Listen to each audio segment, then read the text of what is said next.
All right, I think we're going to go ahead and get started. I want to say thank you to everyone for joining us. Good afternoon or good morning to some. My name is Alden Landry. I'm the Assistant Dean for Diversity, Inclusion, and Community Partnership at Harvard Medical School, and I will be moderating today's session. Today's session is entitled Harvard-Affiliated Neurology Residency Programs. This webinar is hosted by the Office for Diversity, Inclusion, and Community Partnership. And it's a way for us to advance diversity, inclusion in health, biomedical, behavioral, and STEM fields by building individual and institutional capacity to achieve excellence, foster innovation, ensure equity locally, nationally, and globally. Today's program is part of the DICP Visiting Clerkship Program. For over 30 years, the Visiting Clerkship Program has been a model for excellence, offering outstanding medical students opportunities to participate in exchange clerkships at HMS and affiliate institutions. Since its inception, 1,583 students have completed the Visiting Clerkship Program. Each year, we host a series of webinars to bring members of the HMS residency programs and medical students together to share ideas, provide support, and address questions on the transition to the next stage of medical training.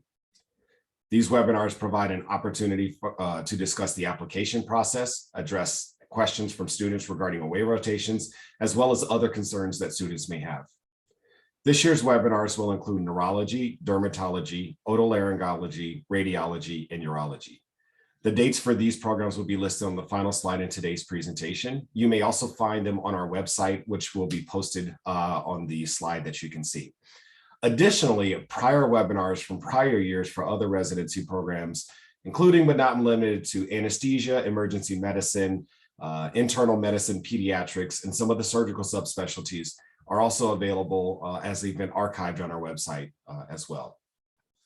I would like to introduce our panelists who are going to be going through our presentation and sharing with you the flow of the day. So first is going to be Dr. Amy Bogle. She is a first-generation college graduate who kept on going, pursuing a combined MD PhD program degree at Dartmouth Medical School before completing her neurology residency and neuromuscular fellowship at BIDMC, or Beth Israel Deaconess Medical Center. In addition to patient care, she is passionate about medical education and resident advocacy. She has served as the Neuromuscular Medicine Fellowship Director at BIDMC since 2015 and as the Assistant Program Director of the Neurology Residency Program since 2021. We will also have Dr. Penny Greenstein. She is the Neurology Residency Program Director for the Department of Neurology and the Director of Neurogenetics Clinic at Beth Israel Deaconess Medical Center. She is an assistant professor of neurology at HMS, and she has received numerous teaching awards, including the S. Robert Stone Award and multiple teaching awards from the Department of Medicine at BIDMC. And last but certainly not least is Dr. Javier Suarez. He is a neurology resident at the Massachusetts General Brigham program. Originally from Columbia, he grew up in Chicago and attended the University of Illinois, Chicago, earning a degree in neuroscience. He completed his medical degree at Northwestern Feinberg School of Medicine. With an interest in movement disorders, he plans to seek fellowship in the field upon completion of his residency.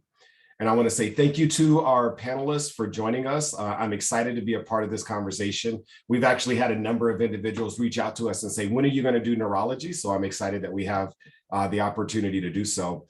But the first thing I want to do is allow the program directors and allow our resident to introduce their program. Amy, if you want to take a few minutes to introduce the BI program, I think that'd be great. Wonderful. So the neurology program at Beth Israel is a wonderful program. Having trained here, I am a little biased, but we just recently changed the program to a categorical neurology residency program. And so the program is now a 4-year program with, we work very closely with the Department of Medicine here for the internship. And we accept 8 residents a year. So I think that's, so we have 8 residents per year. So now, including our interns, that'll be a total of 32 residents that'll be in our program. Our program, though we have only 8 residents, we do work very closely with the Boston Children's Hospital. So we have the residents who rotate through our hospital system here and with whom we share a call schedule and sick call schedule. So that's very helpful as well. We have 3 specialty programs within our residency program that I just like to highlight because it does show some of the strengths of our program, and of course being at Harvard in general. We have an R25 program, which is a research aimed program, which allows you to complete 6 months of research during your residency with additional funding during your first year of fellowship. So this is a wonderful program for those of you who are interested in basic science research. We also have a wonderful global neurology program where we have one of our former residents and now faculty have started a program where we have residents go to Zambia and work very closely in doing very wonderful research there as well with regards to global health and neurology access. And then we also have a very strong medical education program. Beth Israel is very well known, having one of the first or the first actual fellowship in graduate medical education in the country. And so we have a wonderful opportunity here to train our residents in academic medical education.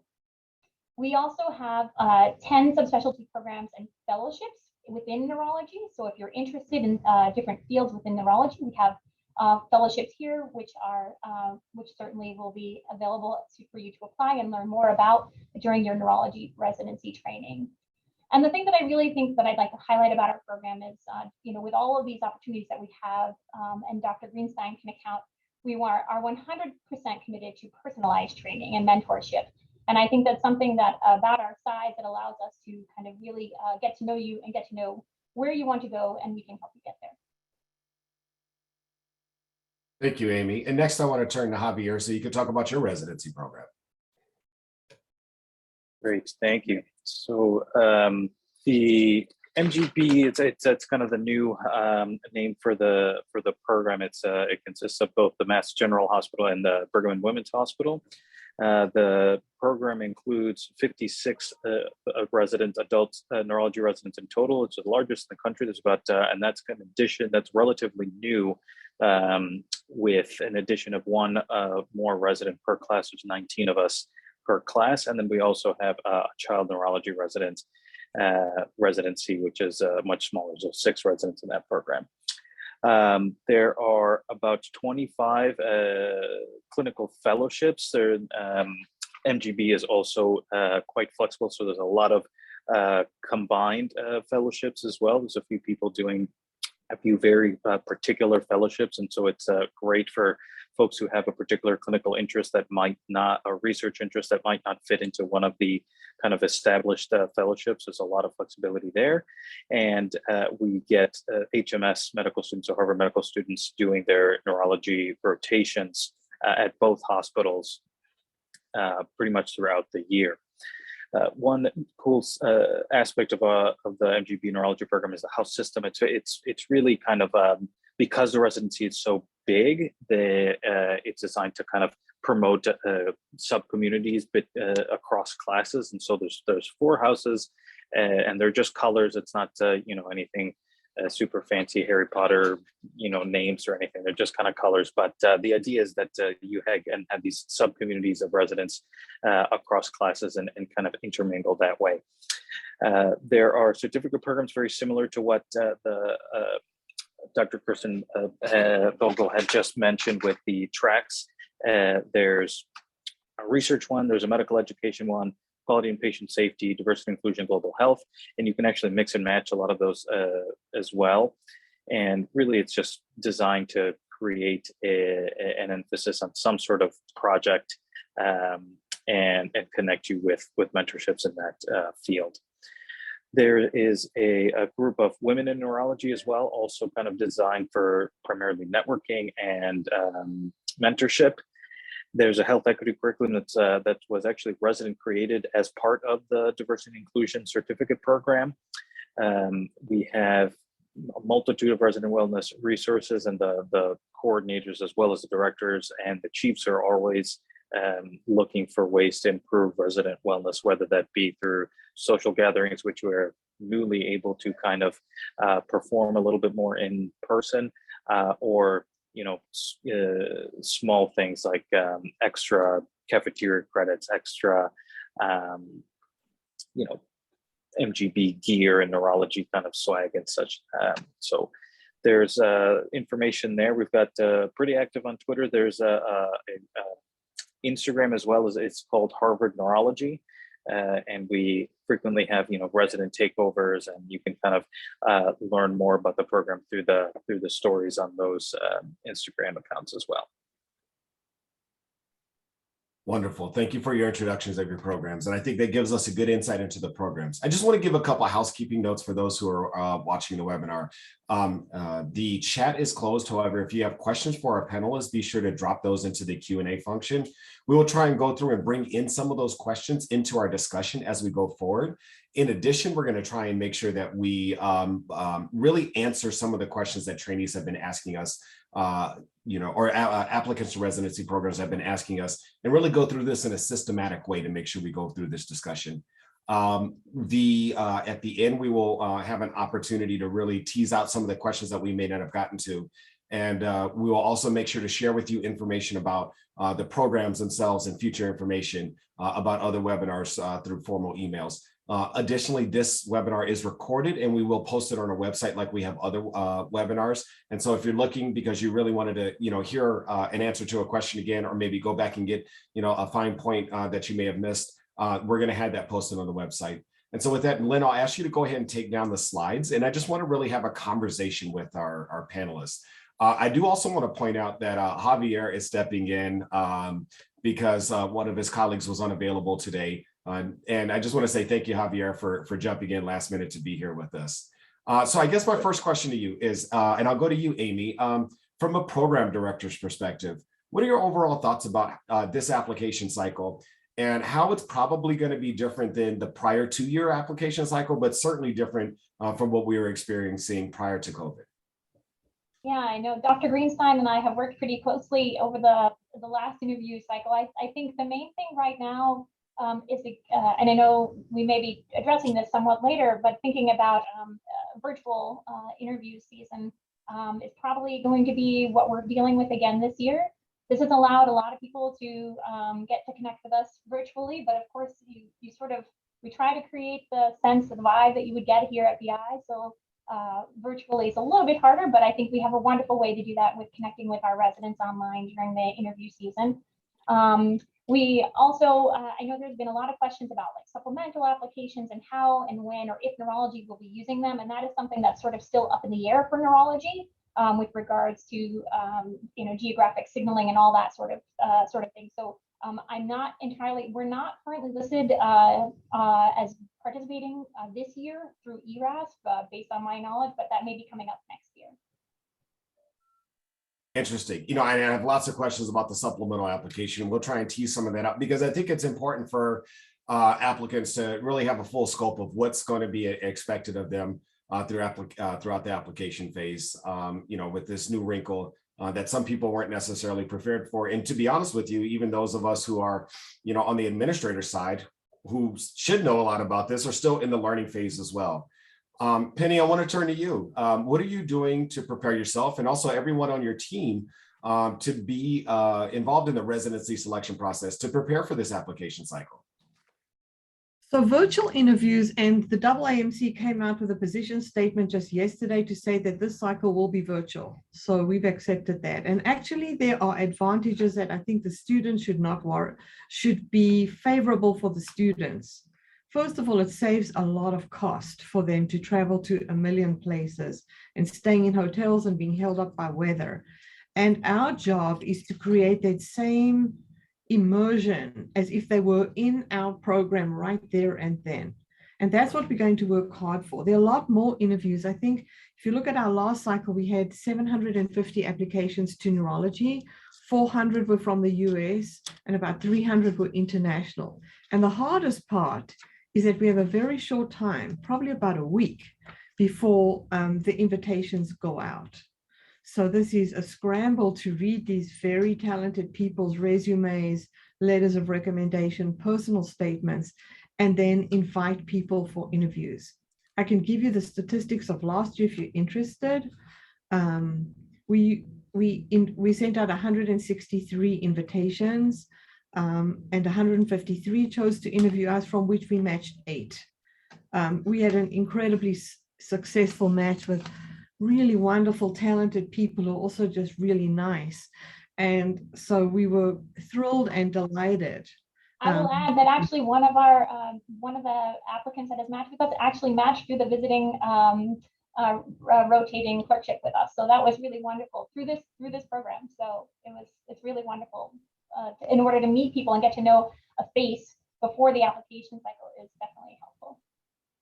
I think for the student, if you're looking at it from a student perspective, how do you know the culture of the program? And again, the social media stuff is very important, and Amy runs this part of the program. She can speak to that later. Again, Twitter, Instagram. We have meet and greet sessions before the application season even open. And then during interview season, we have 2 interview days per week, a Wednesday and a Friday. And on the Thursday evening, we batch everybody for that week together for an hour and a half or 2 on Zoom with the residents, no faculty, just so that the students can get a feel of what the program is like. So that's sort of the nuts and the bolts of virtual interviews. And Javier, having recently gone through this process as an applicant, as a student preparing themselves for residency applications, and maybe some of the mentees that you may be working with who are reaching out to you, who haven't expressed an interest in neurology, what are you hearing from students as what are their biggest concerns regarding the upcoming application cycle? Yeah, it's a great question. So I actually was, I went through the application cycle before, very much like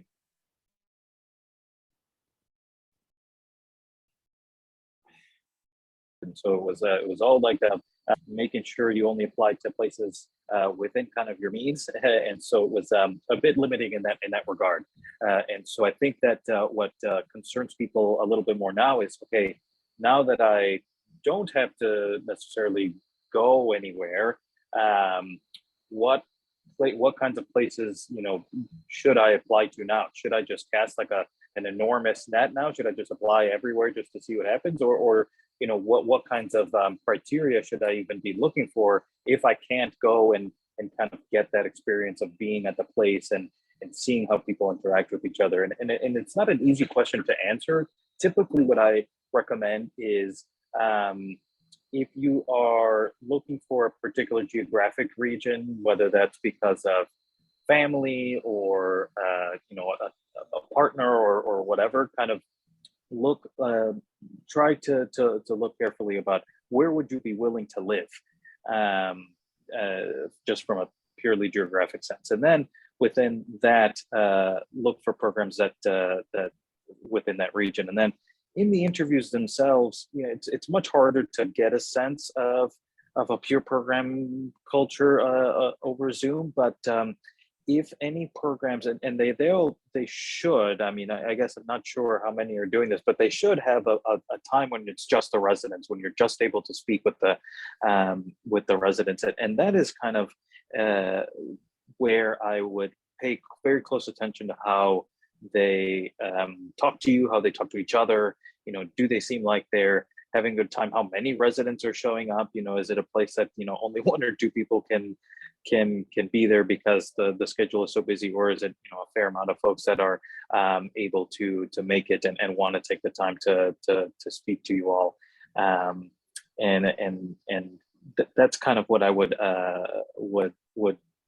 focus on, because clinically and academically, a lot of programs are very good, and so the quality of the neurology training that you're going to get is probably good. If you're looking at places like MGB and BI, the major differences in like the call schedule and rotations, it's all going to start to blend together in your head. It's going to be very difficult to separate, but what's going to stand out is, okay, who did I connect with? What are the people that I remember, the program directors that I spoke to that really stuck on my head? And so yeah, that's kind of what I might say for now.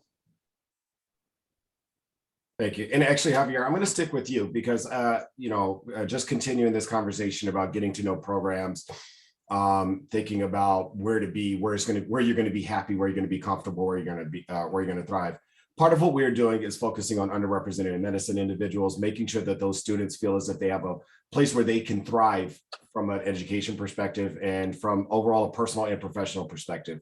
I guess my question to you is, what is your program doing to address diversity and equity issues within your residency program? Yeah, that's a great question. So we have a specific kind of a resident committee every year whose essentially sole purpose is to connect with folks who are from underrepresented backgrounds in medicine. And they connect with the larger Council for Diversity and Inclusion of the hospital and of the medical school, to really connect a broad network of people who are dedicated to making sure that the residency programs stay relatively diverse. And what I have tried to do, and I was part of this committee in residency this past year for the recruitment season, and what I'd like to emphasize, and what I think that they do a decent job of focusing on is a real diversity of experience. You know, not just what I like to call the brochure diversity, you know, not just kind of that superficial stuff, but really diversity of backgrounds and diversity of experiences, where people are from, what they've done, their path to medicine, and bringing in different perspectives from that regard. And I think that this program does a good job of looking at an applicant's entire application, right? It is genuinely holistic, and as we kind of go further and further, the emphasis on people's experiences and what they've done and how they have gotten to medicine has a great deal of weight beyond, you know, their grades and beyond, you know, where they went to medical school. And so it's all that to say, it is still difficult, right? I mean, we can only do so much in terms of, you know, who applies and who is in medical school. So there's obviously a lot of work to do from that regard, but we do try to pay attention to these factors. And Amy or Penny, whichever one would like to answer about for the BIDMC program, same question. What is your program doing to address equity and diversity issues within the program? I think we'll both talk, because Amy's also very involved with that, but I just want to highlight the fact that we have, over the last 2 or 3 years, matched students not from very small remote medical schools who have been outstanding physicians. And one in particular stands out. She's graduated now, came from a tiny little medical school in Georgia, where she went to medical school and was told that she would never be offered an interview at a place like Harvard University. And we interviewed Erica. We matched with her. She turned out to be an amazing resident who led our program through the pandemic. I think she comes from a family where she was the first to go to college. She put herself through medical school, waiting tables and working in restaurants, a really amazing person who was dedicated to service. Erica and I worked very closely during the pandemic. She made sure that all her residents had enough PPE. These were in the early dark days of the pandemic, and nobody got sick, and she streamlined the schedules. This was a person that we graduated so proud of her, who was also dedicated to service in her community. She subsequently has decided to pursue a career in critical care. She matched at her first choice at Emory University and is doing very well there. So my message to the students is, yes, we take background very seriously. I, for one, was a recipient many, many years ago in 1983 of the Visiting Scholarship Program when I was a medical student in South Africa, and came to the BI and chose to train here at the time that Brigham and BI were a joint program. So it's a very valuable way to actually see what's out there. And yes, background and where you come from is very, very important, and we take it incredibly seriously. And, Go ahead, and I Amy. would say, yeah, I would add, you know, and what we mean by background is not like what amazing medical school you went to, but more about your passion for neurology and the drive that you have to succeed. And that's really what we are looking for in our residents. You know, we want people who want to provide the best care possible, no matter in what domain. But it's really, you know, whether they plan to go into academics or they want to be a community-based neurologist.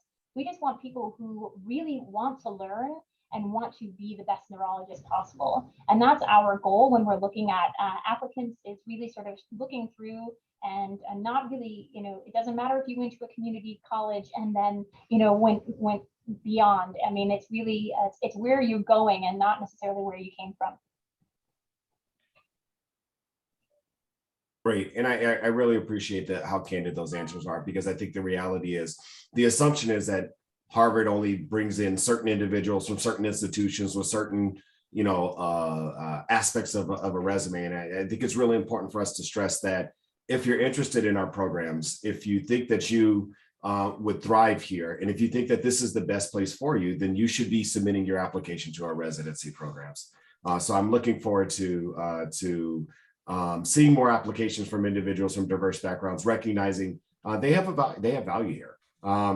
So Javier, again, want to turn to you. There are probably some students who are joining the conversation today who maybe are a little iffy about where they want to go. They may be deciding between a handful of specialties or have it down between neurology and another specialty. How do students decide which residency program is right for you? And what tips do you have for students? Yeah, that is a very good question. I would say typically the first big branch point is it a surgical specialty or non-surgical specialty? And by surgical, typically that means you're spending the vast majority of time in the OR. I guess, if you want to do primarily research, that's kind of a separate question. But so surgical or non-surgical. And then if you've chosen the non-surgical side, which is what neurology primarily is, although there's certainly procedures within neurology, it would, as a whole, it is a non-surgical specialty. I think what really separates neurology from the other non-surgical specialties really is the patients, right? The kinds of patients that you see and the diseases that you see.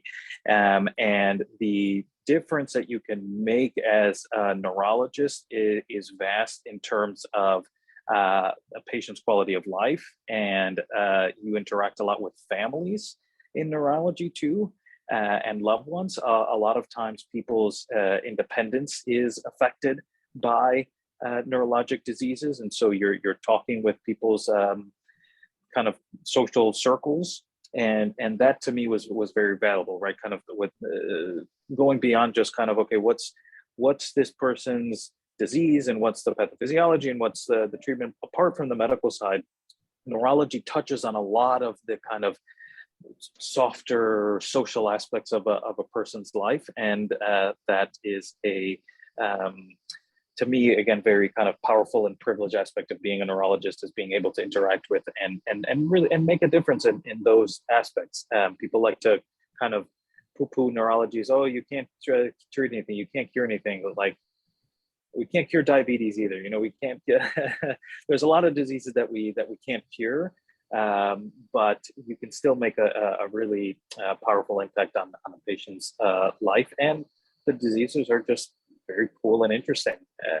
And so that's kind of my plug for neurology, and think a little bit about, as you go through, even if neurology is not what you end up choosing, what are the diseases that you like and what are the patients that you like to interact with? Penny, you raised your hand. I'm assuming you want to jump in and answer to this question as well. I do. I think also it's about the thought process, the intellectual curiosity.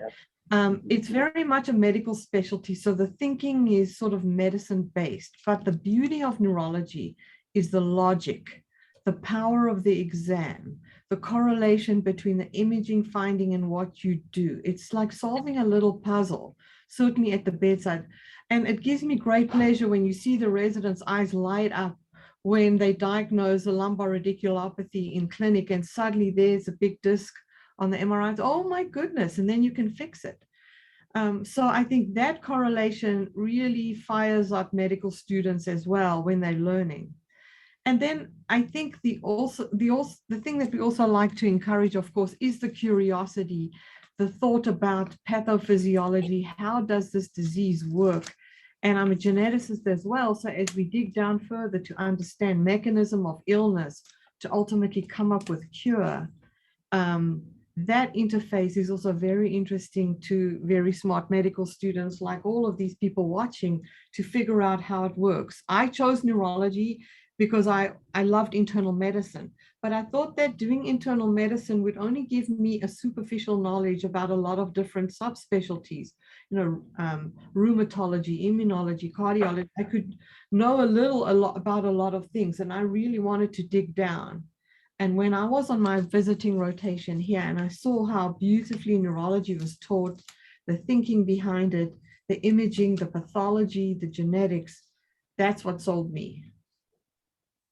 I love the passion for neurology. And I want to say, as an ED doctor, I love my neurologist. You are some of my favorite colleagues to work with. And the quality of your physical exams is absolutely amazing. And you're absolutely right.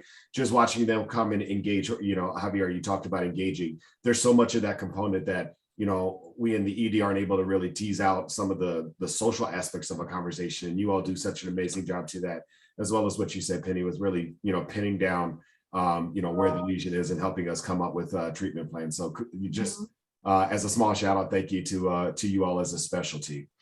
Amy, one of the things that, students are asking about is away rotations. Many students learn about our programs internally from away rotations. Oftentimes students can't do rotations because there's a conflict.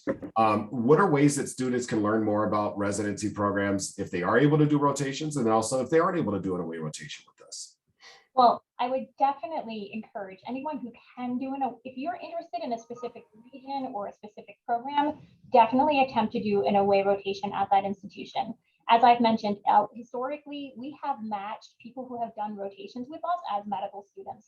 And that includes through this program and through other programs as well. So if you have that opportunity, definitely do it. And I think not only because it lets us know who you are and lets you stand out when you're applying, but it also lets you sort of understand as prior to joining us, really the culture in a way that you wouldn't understand if you don't do the away rotation. So I would highly recommend that. Now, if you can't do an away rotation at an institution that you want to attend for residency, if you want to find out more, certainly explore online. We also are on Twitter and on Instagram. You can find us at BI NeuroRes. And so I can put both of those in the chat later, so you can find us. But you can certainly learn about us that way. We also, those are co-run with residents who kind of provide all the information there. And so you can get a sense of the culture through those accounts. We also often will hold open houses. So if, there's a big neuro Twitter network, and I highly encourage you to get engaged in that. So the neuro Twitter for this upcoming year, they're always keeping track of all the open houses for all the different programs. And it's a great way to sort of connect with applicants for your cycle year, but also to kind of just understand the programs and get people's vibes from their interviews and other experiences as well. So there's a lot of information available on the web, and certainly you can reach out to the programs directly. Especially we have, you can certainly reach out to the program directors, the coordinators. We can sometimes help to connect you with people that you may have specific interests or overlapping interests with, to help you understand a little bit more about the program.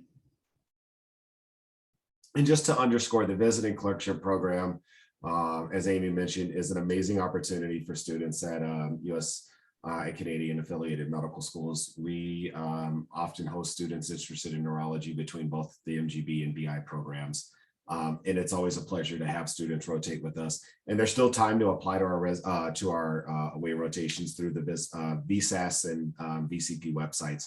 So, if you're interested and you want to come and rotate with us in September, there's still time to put in your application for September, October, and November. I want to turn to you, Penny. Similar to what Amy was discussing, is there value in reaching out to residents at the program or even faculty at the program to learn more about the residency program? And if so, how should they format those questions and how should they make that approach? So that gets complicated because I think that certainly the last cycle, we were inundated with, can I meet you before the interview? Can I do this before? And we want a level playing field for all students. Just because a student happens to be in Boston There were some students that sort of thought that they would get additional advantage if they met the program director or the associate program director. And I want to reassure all the students that everybody gets equal opportunity when it comes to applying for residency. So that being said, should they have interest, and we have a really great website that answers a lot of questions we can put in the chat afterwards. Then if there are any specific questions from that, both our program coordinators, Sasha Smith, myself, and Amy can certainly respond to those questions. Or if there's a specific research interest, we can put that student in touch with a specific researcher. That sometimes is very helpful, because on interview day, what happened last year is because we had so many applications, we couldn't always pair a student with a faculty person with their research interest. It's just not possible. And then what we do on the day of interviewing is to pair them up afterwards. It's like a sort of second interview session with a researcher in the whole Harvard system, the medical school, Brigham, MGH, and us, where there can be a researcher compatible with their research interests. And we do that willingly and with great pleasure to show students the opportunities that await them should they come here.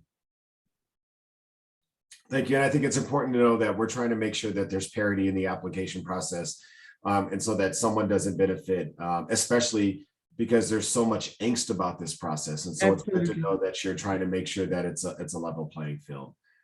Javier, just similar to this discussion, your thoughts on how students can express interest in the program, especially those, we heard about what the BI program has done with, engaging students who may not have ties to the program, or coming from smaller institutions. But any thoughts about what MGB is doing to make sure that, you're getting applicants from a diverse background, diverse medical schools, making sure that people who don't necessarily have ties to the program can really have a fair chance in being selected?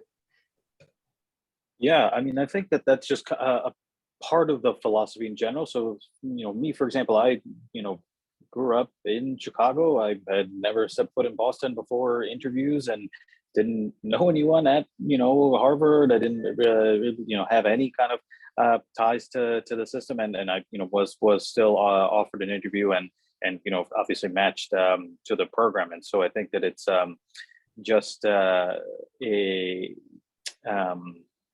part of the philosophy of looking for the best applicant, not necessarily the most well-connected applicant.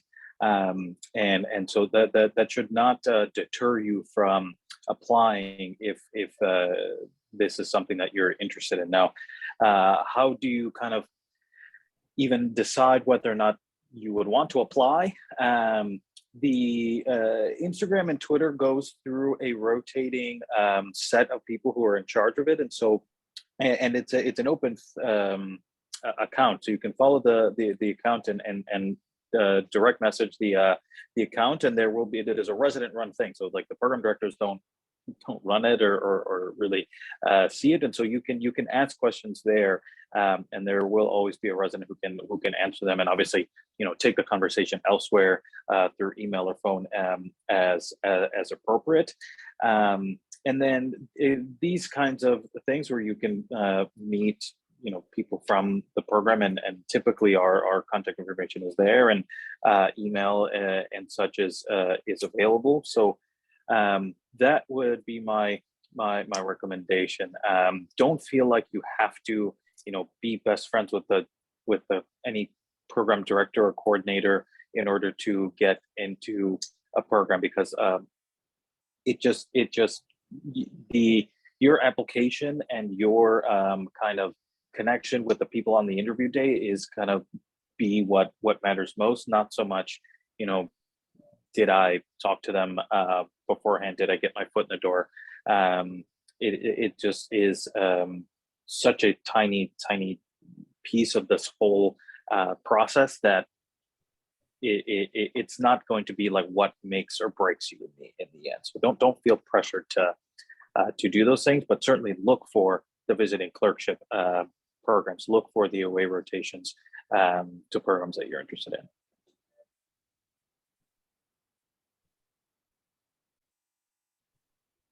All right, wonderful. And one of the things, and I see a couple questions that are starting to pop up in this, in the discussion. There's conversations about what your application should compose of, what students should have on their, as a part of their ERAS application. So I want to make sure we jump into that section and also start to think about the evaluation process that goes into students prior to, during their time in third year medical school, fourth year medical school, during the application process. So Amy, what should students ensure they have on their transcript? What rotation should they have done before applying to residency? So if you're thinking about applying to neurology residency, the two things that we love to see is that you've completed your core medicine rotation, because again, neurology, as Dr. Greenstein stated, is really a medical subspecialty. And we want to see that you performed really well in your medicine rotation.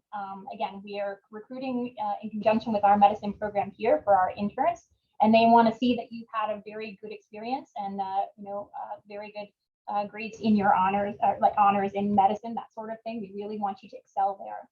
The other thing that we look at is your neurology rotation, obviously. So those are the two things that you would need to have for a really good evaluation of your application. So, again, if we're receiving 1,000 applications and we're having to quickly screen through things, those are the things that are going to stand out to us initially. So if you have those on your application, if you haven't done those rotations beforehand, that's not as strong as if you have done those rotations before your application is in. And then, of course, the evidence that you have a strong desire to be in neurology, evidence of either participating in some additional either neurology sub-I or things like that can help you. But really, it's all about, it doesn't matter if you've done a ton of research or things like that. It's really just about your performance in those areas and the desire. So looking at your personal statement is another key aspect to this. So we're going to be looking at your medical school transcript, your personal statement. Those are the things that are going to kind of bring us in, because it's all about getting to know you as a person and finding out if you would fit with us as well. So just as you're looking to find a program that you feel would fit you, we're looking for people that would fit with us.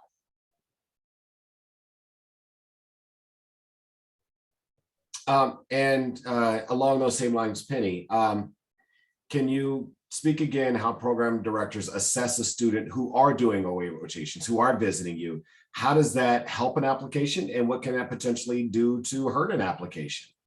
We currently have in our program 3 residents who did away rotations. And all of them did superbly at the time. And I can say, as a visiting student once myself, I think people that really want to get into the program work harder than anybody else. They work really hard. They jump right in. It's an immersion experience. They volunteer for a whole lot of extra things, and they work harder than anybody else. It's kind of self-selects for people that really want to get there. Again, I think I don't want, again, the level playing field is very important in my mind. Not all people can do away rotations. I think it's helpful that if they do one, but don't be discouraged if you can't afford to do an away rotation or it's not available to you. You're not going to be discounted. Obviously, from a program director's point of view, we all want to rank people highly if we know the quality of their work. And that is by their grades. Usually medicine's crucial. To get an honors in medicine is very important.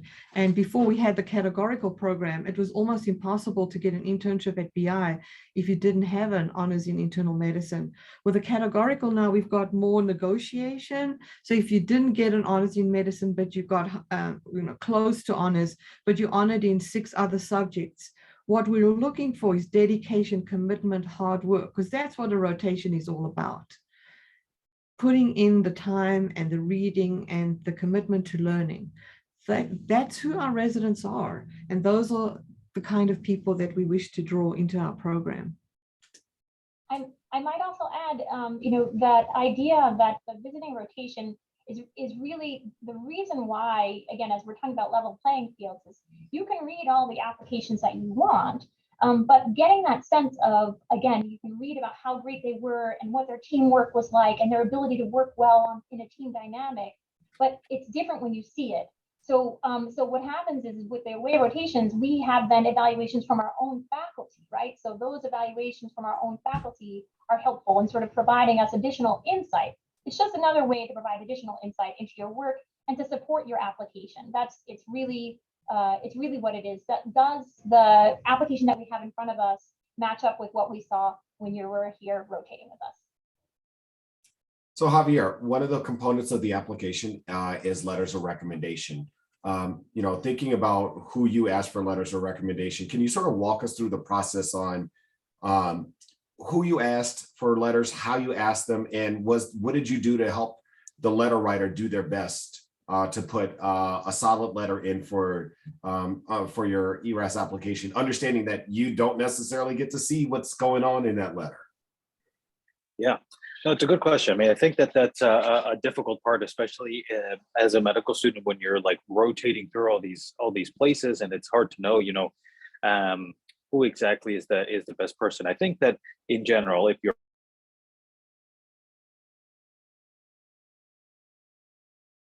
from that field, should write at least one of your letters. So if you're interested in applying to neurology, ideally not all three of your letters are from a cardiologist or a GI doctor and a surgeon.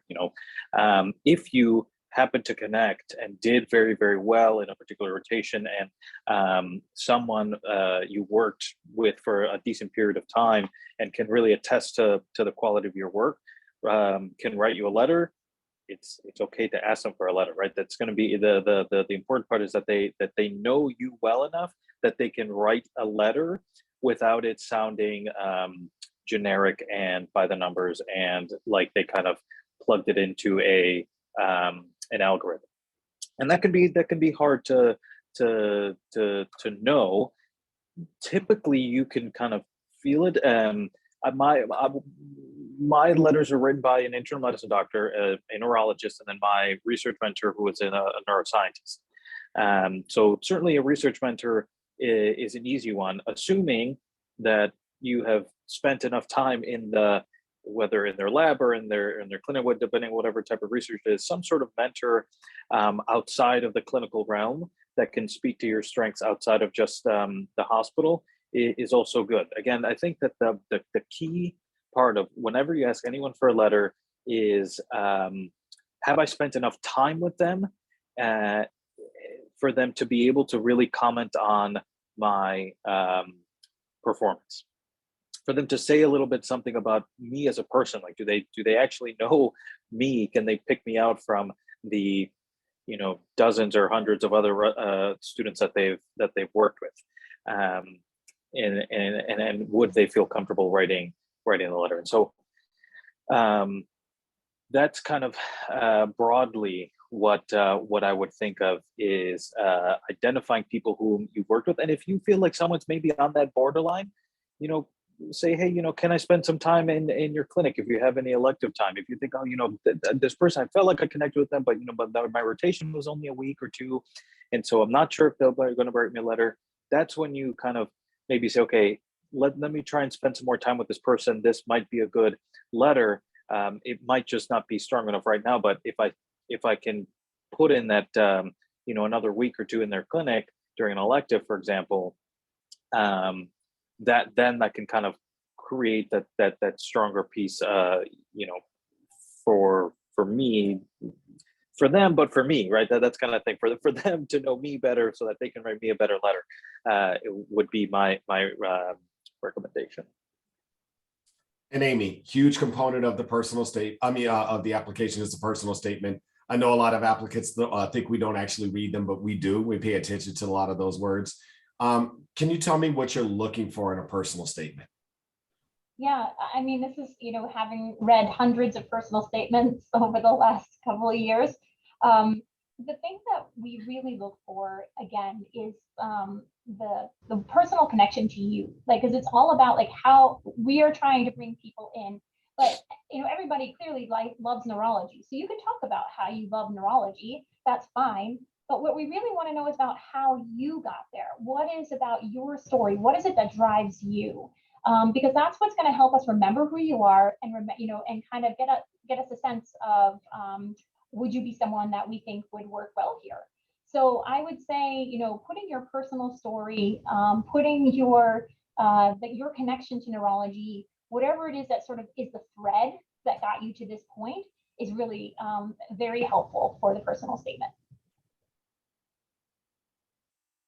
And so switching to another component of the application process, and notice I didn't necessarily prioritize this, even though I know a lot of students want to talk about step one, especially with the recent transition from step one being a numbered score to pass fail. Penny, how is your program and neurology residencies in general dealing with step one going pass fail? And, you know, if you have applicants who have a scored grade versus a pass fail, what are you going to do to, you know, evaluate these applicants? So with step one, I think certainly there was a cutoff. If you scored below a certain number, it sort of implied that there may be difficulties during the clinical years in medical school, and they were not offered an interview. And our medicine program here at BI, their cutoff was around 230. I think ours was slightly lower than that. Now that it's all pass fail, again, we're going to really dig down deep into the evaluations of their clerkships, how well students have done during their clerkships, how they've performed, their commitment to work, the excellence, the reading, because ultimately we want a student to succeed and do well. We don't want to set them up to fail. That's not our goal at all. And so that, I think, you know, we'll see how that works. Certainly the step two is very important. And if I think the national average in the United States is around correct me if I'm wrong, is it 250 or 253? Somewhere around there. I may be quoting it as a little bit high, but we want a strong, solid performance in the step two as well, which gives us reassurance that their clinical performance is good. Again, just underscoring the personal statement, going back to that for a second, you go through patterns. When certain residents applied 5 years ago, everybody wrote about Oliver Sacks. Last year, it was the grandparent who had a neurodegenerative disorder. And all that is fine and very good. But I think it's an opportunity for each student to describe their journey. The most powerful personal statements came from students where they were refugees in this country, being deported back to Vietnam. I remember that personal statement. Somebody having to do extra work to support themselves through medical school. Those things are very powerful to a person, to program directors who read them, because it shows additional commitment to making this work. And I think I just want to emphasize that there's two components to this. It's personal and it's a statement. Exactly. Yeah. I recognize that we're running long on time, and it's really been an engaging conversation. You know, just to take a shot at my own specialty, when we did our emergency medicine webinar, we were through in about 35 minutes, but I see my neurology colleagues like to share more stories and have a longer conversation. So I'm just going to try and go a little bit more quickly through this. And if you all need to step off, please let me know. Javier, any thoughts on, you know, timing of step two? You know, should a student have CK done before applying to residency, or how closely thereafter they should have it done? Yes, it's a good question. I think now with especially with step one being pass fail, there's kind of fewer and fewer ways to stratify students, and I'm just assuming, actually, from the program director perspective, I have actually no idea how applicants are screened, but it's just, again, it's just kind of another metric. I think that if especially if your step one score is perhaps not as great, step two is another way to differentiate yourself. If you can show, again, that improvement, let's say you did okay on step one, and then you can study hard and do better on step two, that kind of improvement is meaningful. If you did not, if you did fine, well on step one, then step two is just another thing to tell them that, yeah, I'm still doing well. right? At the very least, not much better or worse, right? The exact number score of how better or worse you did is not as important. No one's sitting there like counting, oh, did it 2 or 3 or even 5 or 6, right? It's those like big 10 to 15 point gaps that that are where people might look a little bit. So anyway, I think that doing it before residency is certainly CK, right? CS, I don't. That one's just so much harder to schedule. Well, and it's CS so is much no more, harder. so it's not a thing anymore. CS is. Oh, look! CS is Oh, the wow! thing of See, I the didn't past. even know that. So Yeah, thanks to the pandemic. amazing. Amazing, yeah, but no, I would say that CK for sure, just because it's just that additional piece of information to put on your application that can give a sense for your clinical kind of prowess, and it's arguably more relevant to residency than step 1 is. So, yeah. And Amy, quickly, the secondary or supplemental application process you mentioned at the beginning, it's still sort of up in the air. Can you just give us some guidance on where neurology is at with these? It's sort of in general as a residency, and then maybe if you know anything that's happening locally. So I do know from the AM, and Penny can correct me if I'm wrong here, but it did look like we're moving ahead with supplemental applications, but it doesn't seem like it's going to be this year, is my understanding. The idea of how they may affect our screening of applicants is still unclear. We have had applicants from all over the country, so it's very hard for us to say, I mean, I guess if people are really showing interest in the Northeast, say, for example, people from California that really want to come to the Northeast, it may be more helpful for us. But if you're already in the Northeast, it may not be as helpful, things like that. So it's very hard to know exactly how it's going to play out. I think a lot of subspecialties are feeling that way as well. I think there's 16 different specialties that have agreed to do it for this 2023 cycle. So for us right now, it's still not clear that it's going to be for us this year. And Penny, very quickly, I think you mentioned earlier that the interview process is going to be virtual. I know the statement from the AAMC came out. Any other thoughts about the virtual application process? I think that students should look at it as an opportunity. Certainly they can apply to more programs. It makes our work much harder, but I don't think that there's anything less in the authenticity of it. It saves money for programs. It certainly saves a fortune of money for the students, and we make every effort to make it as real and interactive as possible. Certainly with our meet and greets before, with a meet and greet during the interview season, afterwards, if there's still questions, we can have another Zoom. We have a Zoom with the residents at the end of the season before they do their rank list. So, and the way that it's run is extremely efficient. Everybody has 20 minutes to interview. Nobody runs overtime. You're not running across Brookline Avenue getting stuck in snow. So I'm actually a fan. And I think that it forces us as the faculty to really prepare for this interview day, to read those applications and scrub them through and through so that we have, it behooves us to offer this to students to really know them before we actually meet them.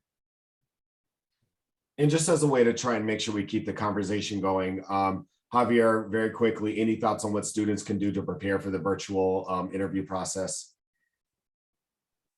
Yeah, I mean, I think that it's tiring regardless. So interviewing for an entire day is a lot. It takes a lot of mental attitude. So find a nice quiet space. Don't think too much about the background. If you have some stuff on the back is fine, but maybe not like in front of your sink that's full of dirty dishes, right? I mean, that's kind of like just little things, right? People aren't going to be paying too much attention back there, so you don't have to so some people they think that they have to have all this stuff and medical books arranged in the background. I can't speak for you guys. I don't think that really matters, and so don't stress too much about the space. Make it comfortable for you. Comfy chair, a nice quiet space, kind of free of distractions for yourself, because it's a lot of time to be sitting in front of a computer screen. So make it comfortable for you. And be professional. but you all have done so over the course of your 3 years of, or 3 to 4 years of medical school. This is not something that you cannot do well and thrive. In the interest of time, I'm going to ask one last question to you, Amy. Any other final closing pieces of advice for students who are out there? There's a lot of angst in this process. We tried to cover a broad number of topics during this webinar, but any piece of advice that you can offer to these students to give them peace of mind, knowing that they will do well in this process going forward? I think the big thing to realize is that, you know, if you're passionate about what you're doing, you will succeed. I mean, I think that's the thing to remember, whether it's this match or if you don't match this year, there is a way to get there. So don't be afraid. I think the vast majority of people that are going into neurology are, you know, especially coming from a US medical school, you're going to match. It's just a matter of finding the place that fits you. I think the other thing to remember is that, and from that perspective, is, you know, don't worry. If you get invited to interview someplace, they've already decided that they've liked you. They've looked through thousands of applications, and you're already one of the people that they think could potentially be a resident in their program.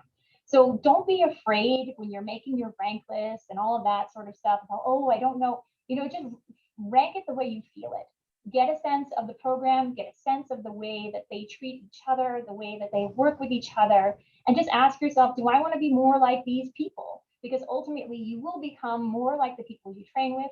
I hope that I've become a little bit like Dr. Greenstein in the way that I have, you know, my physical exam and things like that, you know, that stay with you long after you leave the residency program. So don't be afraid. It's going to be fine. You're going to succeed. And it's a wonderful field to go into. And I just would encourage you, if you have a desire to go into neurology, light the fire under everybody else. We need more neurologists. So we need to get out there and get more people into neurology. So come and join us.